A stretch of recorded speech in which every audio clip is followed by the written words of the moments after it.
Il est temps que l'Afrique fasse les efforts nécessaires.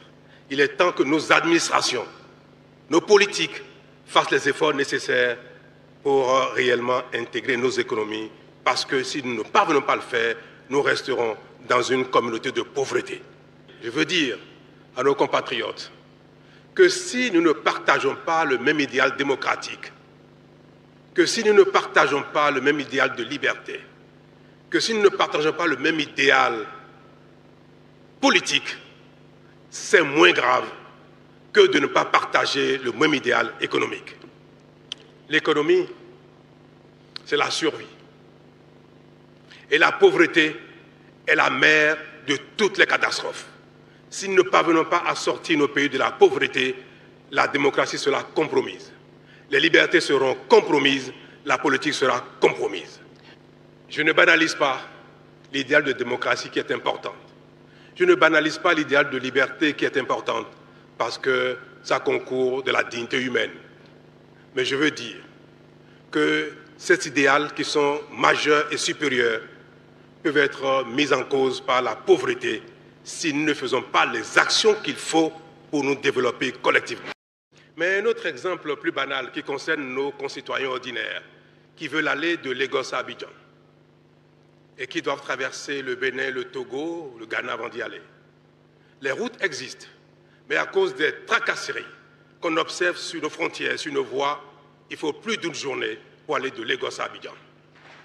Si nous voulons intégrer nos économies, faciliter les échanges, et qu'un homme d'affaires qui doit aller à Abidjan en quelques minutes, par la route, doit mettre un jour, 2 jours, et parfois même dormir à une frontière, parce qu'on lui réclame un document qui n'a pas de sens, parce qu'on veut qu'il paye, qu'il ne veut pas payer.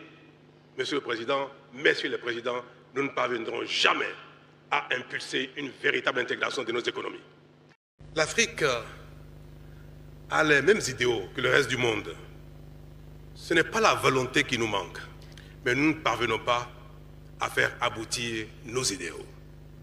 Et notre échec principal, et qui est la cause de notre sous-développement, c'est bien notre incapacité à mettre en œuvre notre idéal. Et ceci est de la responsabilité de nos leaders, nos responsables. C'est de la responsabilité de nos collaborateurs, c'est-à-dire les ministres. C'est de la responsabilité des cadres de nos ministères. C'est de la responsabilité de notre administration globale. Ce sont donc l'ensemble des divers responsables de l'Afrique, du plus haut niveau jusqu'au plus bas, qui sont responsables de la non-mise en œuvre de notre idéal. Et c'est pour cela, Monsieur le Président Ahmed Tinubu, que votre appel à une action commune pour la complémentarité et l'intégration de notre économie, qui relève du rôle des chefs d'État que nous sommes, est à saluer. Ce n'est pas pour moi une manière d'excuser les chefs d'État et d'exprimer que notre rôle dans notre échec est infime. Non, nous avons notre part de responsabilité dans l'échec. Je vais parler des chefs d'État, des principaux responsables au sommet de l'État, mais cette responsabilité de cet échec ne relève pas seulement de cette insuffisance des chefs d'État que nous sommes.